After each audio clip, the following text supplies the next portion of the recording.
it's Melissa from Melissa's Creations. Today we are making this beautiful card inspired by Heather Klump from Downstairs Designs. I will link her in the description box below. We are doing the Inspire, Create, Share blog hop, and this month's theme is beautiful bundles. So I've decided to do the Sailing Home set from Stampin' Up. We have the beautiful cling mount stamp set as well as the Stampin' Cut and embossed dies. And I've made this card. I think it's so cute. It is tweaked quite a bit from Heather's original design, but the overall look is still the same. I used the trinkets that coordinate with this suite of products, and I just think that it turned out really cute. I don't often do square cards, but I liked the layout of this one, and I think it works well with the tiled background squares. I'm really excited to get into this card with you, so let's dive in. We're going to start out by cutting a card base. We're going to cut one that measures 4 1/4 by 8 1/2 because I want to make sure that when it's folded, it's a square card. So this is my 8 1/2 inch length here. So I'm just putting my paper in until I get to 4 1/4. And we're just going to trim that off. Now I can rotate this and score it at 4 1/4. And that will give me my card base. So I have 2 pieces of crumb cake cardstock and 1 piece of the designer series paper cardstock that coordinates with the suite of products I'm working with today. This piece here measures 4 inches by 4 inches, and this is our card mat that will go right onto the front of our card base. I have a piece here that measures 3 3/8 square, and we're going to be cutting this into 1 1/8 inch squares so that they can be the backs of our tiles. And this piece of designer series paper is 3 by 3.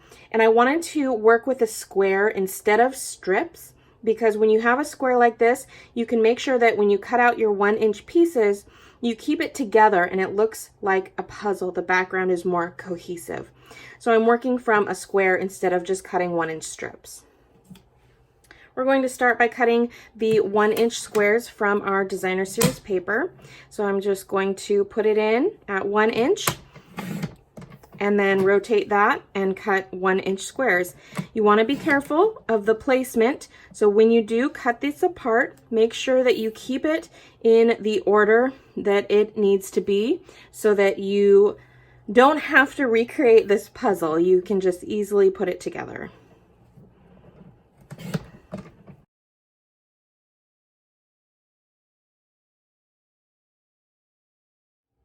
Now we're going to cut apart our 3 3/8 inch square. So this we're going to cut in 1 1/8 inch strips, and then likewise cut them into squares. So instead of 1 inch, I am cutting at 1 1/8. And this one, you don't have to worry about putting in the exact order like we did with the DSP. This can just be whichever spot.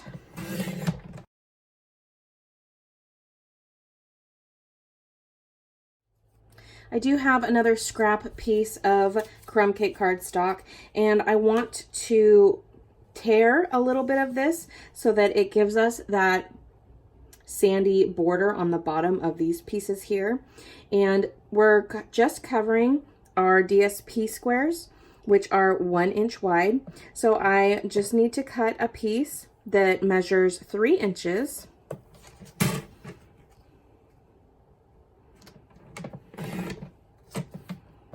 And then I'm going to tear my edge. You can make it as tall or as small as you'd like. So you can use either side. I like the smaller side so it doesn't cover up quite as much of my DSP. And then I'm just going to take that and cut that into those 1 inch sections. And again, I'm keeping the pieces in order so that the tears go directionally. It looks like they're right next to each other and it's cohesive. While I have all of my pieces out here, I'm just going to go ahead and glue them all together so that I have the placement and I don't lose that as I'm working on the other pieces of my card. So I'm just gonna kind of spread all those out. We're gonna take these off for a minute, keeping them in order. And now, very carefully, so I remember, I'm just going to work with one row at a time. Make sure that I keep my directions straight.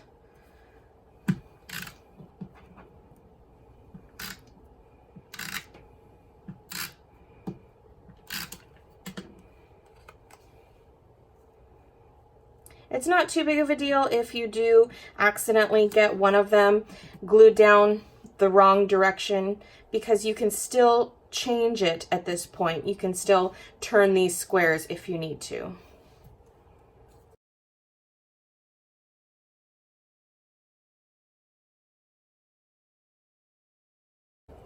All right, while I have all these pieces in front of me, I'm going to take a wedge of a Stampin' sponge along with some Sahara Sand classic Stampin' pad here.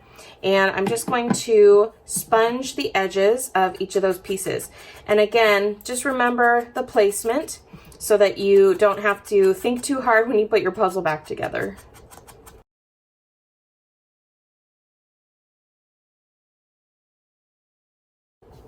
And we are also going to do the same sponging to our sandy beach pieces.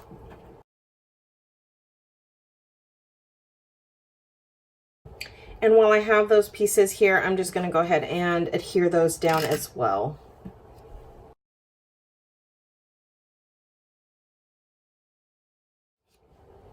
So now I have a foamy type mat here. I have a piece of the grid paper from the Stamparatus and my 4 by 4 inch square of crumb cake cardstock for my card mat. I also have my paper piercer. You can also use your take your pick tool. And I'm just going to punch a border all the way around about every 1/8 inch or so.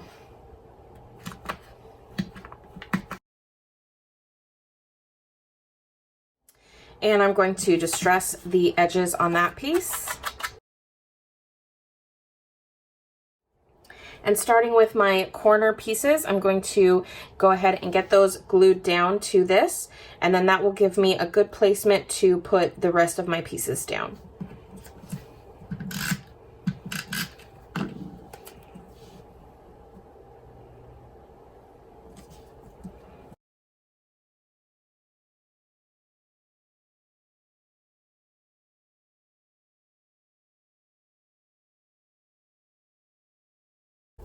All right, now that our background is finished, we can start working on some of the other accents on our card. All right, I have some very vanilla cardstock here that I'm going to use to stamp a couple of my images. So I've mounted up the compass image and I'm going to stamp that in Sahara Sand. And I do want the 2nd generation ink stamp. So what that means is you stamp off once, and then you stamp down so that you just get a lighter image, not full ink like this. So this is 1st generation, 2nd generation. So now I'm going to clean off that stamp so I can put it away. This is the chamois, which is amazing. Highly recommend if you don't have one already. And now we're going to get out a boat. On this card here, I did the large boat, so I want to do the smaller boat on this next card. And the boat, I do want full ink. I did stamp this boat in a different color. This was actually done in the basic gray. So if you like that dark color, go ahead and do that. But I'm just going to use the Sahara Sand on this one. Now to cut out these images for the compass, I'm using my 1.5 inch circle punch. Super easy. Just go ahead and slide that in, line it up, and give it a quick punch.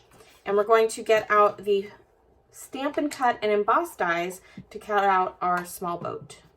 So here are the dies. They are amazing, and I love how they coordinate beautifully cutting out these images from this stamp set. So there's the small boat that I'll be using. I'm gonna bring in the Big Shot. Super easy and really quick to just run this one piece through.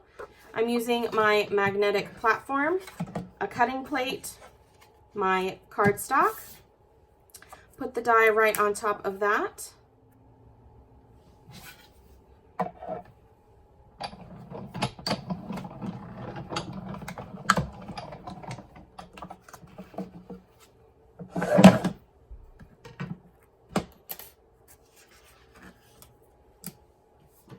For my clouds, I'm just going to hand cut a couple of those. I'm just going to use kind of the edge of my cardstock to get my flat edge. And then I'm just going to make a couple of little floofs. And that is just perfect for some clouds.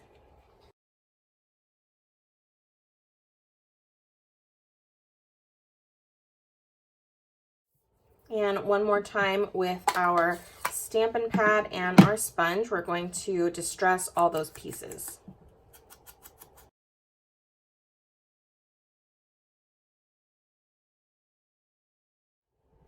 Now I have my Old Olive dark Stampin' Blend here. If I had Mossy Meadow, I would use that so it coordinates with my DSP, but this will work just fine. I also have the Sail Away trinkets, and I put the wheel on the last card, so I'm going to put the anchor on this one. And I just wanted to distress the color a little bit. I'd prefer to do like a gold coppery color, and I certainly could do that with some embossing powder, but I'm just going to use my Stampin' Blend, which is an alcohol-based marker, to just kind of give that a little bit of color.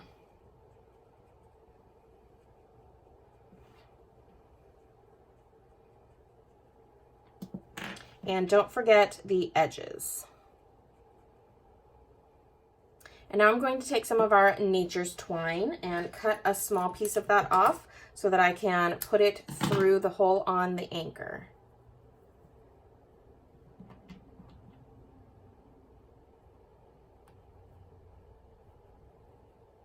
And then I'm just going to thread the tails through the loop.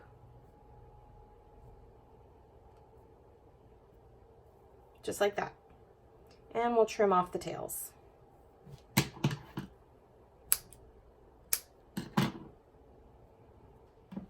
We're ready to get the rest of these pieces down. I'm going to use my glue dots to put my anchor down. So I'm just going to put a few on the back.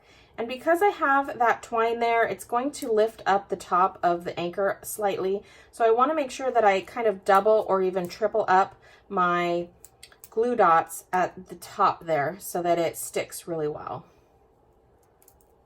I'm going to place that down in the lower left corner.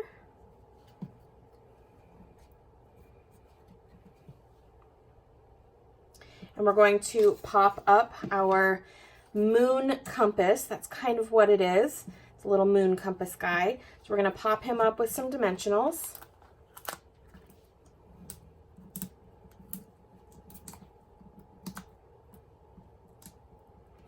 And he goes up in the upper left, kind of slightly off the card. Now, because this is 4 1/4 by 4 1/4, it will still fit in a regular envelope. Just be careful how much you pop it up off of the edge. Although we have not put it onto our 4 1/4 inch card yet, so it's just barely gonna peek over, so it should still fit in an envelope just fine.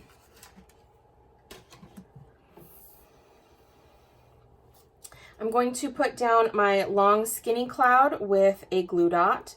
So we're just going to put one right in the middle there. We're going to tuck him underneath and let him hang out over to the right. And then I'm going to use some dimensionals to pop up my fat cloud. I'm going to put him kind of up a little higher. I don't want him to go off the card too much, but I also want to make sure that when I put my dimensionals underneath, I just put them under this edge.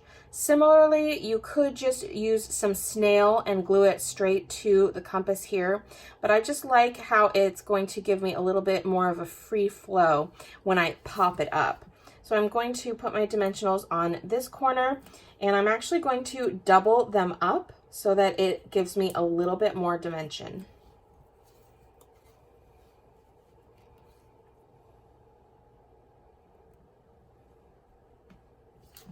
Look at how beautiful that is with that kind of extra layer of dimension there. I really like how that turns out. And finally, we're going to pop up our little sailboat. So I'm just going to put 2 on the back of him. Almost finished. Last thing to do is to get our main piece onto our card base. I'm just going to use some snail for that. You could also use something a little stronger like Terran tape, or the liquid glue would work really well also. We're just going to go with snail, and this card is done. Thank you for joining. Please be sure that you hop along with all of the other talented demonstrators showing off their beautiful bundles this month with the Inspire, Create, Share blog hop. The link is in the description box below this video. There's our tiled card using the Sailing Home bundle of products. I hope that you enjoyed this video today. If you did, please give the video a big thumbs up, hit that subscribe button, and don't forget to click that bell icon so you can be notified of future videos.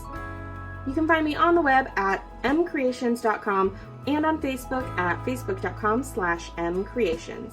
I'm also on social media. Follow me on Instagram, Twitter, and Pinterest with the handle at MKre8tions. Thank you so much for joining. Hope you have a wonderful day, and I'll see you on the next video. Bye!